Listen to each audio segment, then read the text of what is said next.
सम्मानित सनातन धर्म प्रेमियों, देश प्रेमियों, आप सबका स्वागत है मेरे चैनल पर। सर्वप्रथम आप सबको देव उठनी एकादशी ग्यारस की हार्दिक शुभकामनाएं। सनातन धर्म प्रेमियों, मेरा एक प्रश्न आपसे है और दूसरा प्रश्न समस्त उन लोगों से है जो यह कहते हैं कि तुलसी एक पौधा है, इसकी पूजा नहीं करनी चाहिए। ठीक। और हम सभी सनातन धर्म प्रेमी यह पूछते हैं कि तुलसी हमारे माँ के रूप में स्थापित है, इसकी पूजा करनी चाहिए। मैं ही आपसे पूछती हूँ कि आप तुलसी को सिर्फ एक पौधा मानते हैं, तो ऐसा पौधा जो कोरोना काल में आपकी सारी दवाइयाँ, सारी खोजें एक तरफ थी और तुलसी का पौधा एक तरफ था। बताइए, भारत का कोई ऐसा परिवार था उस समय कि जिसने तुलसी के पत्तों की चाय न पी हो? उसको तुलसी में एक अपने जीवन की आशा किरण नजर आई हो? जिस पौधे में इतने गुण हैं, जो एक यह कहना चाहिए कि जो दिव्य गुणों से भरपूर है, क्या आप में कोई ऐसा गुण है जो किसी का सर्दी जुकाम दूर कर सकता है? क्या आप में कोई ऐसा गुण है जो किसी का कितना भी पुरानी खांसी हो उसको दूर कर सकता है? नहीं। आपका उत्तर बेशक नहीं होगा। अगर ये सब आप नहीं कर सकते हैं, तुलसी का पौधा ये सब चीज़ें कर सकता है, क्यों न तुलसी के पौधे को माँ मान करके उसको अपने परिवार में एक सदस्य के रूप में लगा करके क्यों न हम स्वस्थ रहें? सबसे पहले मैं एक वैज्ञानिक कारण दूंगी आपको, जो आपको मानने पर बाध्य कर देगा कि वाकई तुलसी का पौधा एक साधारण पौधा न हो करके एक दिव्य गुणों से युक्त हमारा जीवन रक्षक है। मानते हैं इस चीज़ को आप? और दूसरी चीज़, तुलसी का पौधा दिव्य गुणों से युक्त तो है ही, तुलसी के पौधे में जड़ से लेकर के जड़, तना, पत्ती, फूल और उसका बीज तक आपके जीवन को सुरक्षित रखता है। ये वैज्ञानिक कारण है। तुलसी के पौधे के जितने भी गुण मिलते हैं, आप किसी अन्य पौधे से कंपैरिजन कीजिए, उसकी तुलना किसी दूसरे पौधे से कीजिए, तुलसी का पौधा सदैव उपगुणों से युक्त और सबसे ऊपर आएगा। अब ये तो था एक वैज्ञानिक पक्ष, ठीक है। अब मैं जो यह कहते हैं कि तुलसी का पौधा एक पौधा है, वह कभी जो है उसको हम माता का रूप नहीं दे सकते हैं। उनसे यह पूछती हूँ, जब कोरोना काल में आप हॉस्पिटल से डर गए थे, आपको सिर्फ विश्वास था, तो आपकी जन्मदायिनी माँ भी आपको छू नहीं सकती थी, लेकिन तुलसी माँ, तुलसी का पौधा एक ऐसा पौधा था जिसको आपने छुआ, आपने खाया और उससे आपको लाभ हुआ कि नहीं हुआ? तो तुलसी के पौधे को हम माने, ये तो हो ही नहीं सकता।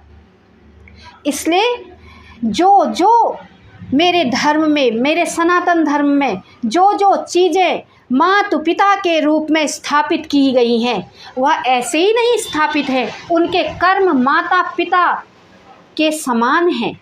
इसलिए दूसरा आध्यात्मिक पक्ष में आती हूँ। तुलसी माँ अपने पूर्व जन्म में, तुलसी पौधा बनने से पहले हम उनको माँ वृंदा के रूप में जानते हैं। माँ वृंदा लक्ष्मी माँ का वह रूप है जिनका श्राप मिलने के कारण जिनको राक्षस कुल में जन्म लेना पड़ा। क्या माँ वृंदा ने राक्षस कुल में जन्म लेने के बावजूद भी कोई ऐसी राक्षसी प्रवृत्ति अपनाई? अगर वो राक्षसी प्रवृत्ति अपनाई तो जालंधर का वध होने के बावजूद वृंदा जो है वृंदा के पास एक विस्तृत साम्राज्य था, उस साम्राज्य की पटरानी थी, वो ऐश कर सकती थी। और दूसरी चीज, जालंधर कोई छोटा मोटा राक्षस नहीं था, उससे संबंधित तथ्य अभी भी हमारे पास हैं। वह कैसे हैं? पंजाब में आप कहाँ गए? जालंधर गए, कभी जाना? उसी पंजाब में माँ वृंदा का मंदिर क्यों है? जालंधर शहर क्यों है? आपने कभी सोचा? जालंधर जो है खुद भगवान शिव का अंश था। ठीक है, समुद्र मंथन के दौरान जब भगवान शिव का जो तेज समुद्र में समा गया था, उससे जालंधर की उत्पत्ति होती है। जालंधर जो है माँ लक्ष्मी के भाई हैं, उनसे जालंधर से भाई का संबंध है माँ लक्ष्मी का। जालंधर का जो लड़ाई है वो सीधे भगवानों से है, ब्रह्मा से है, विष्णु से है, महेश से है। ठीक है, भगवान ब्रह्मा की उसने जालंधर ने तपस्या की तो वरदान प्राप्त किया। उसी वरदान के स्वरूप, उसी वरदान का दुरुपयोग राक्षसी प्रवृत्ति होने के कारण उसने दुरुपयोग किया, और कोई ऐसा लोक जालंधर ने नहीं छोड़ा जहाँ पर उसने तांडव न मचाया हो।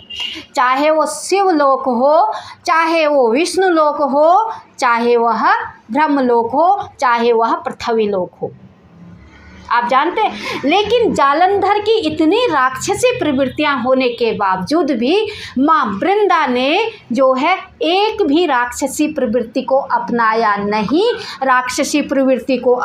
नहीं, और वह भगवान विष्णु की भक्त बनी रही। इसीलिए उनको हम माँ वृंदा कहते हैं।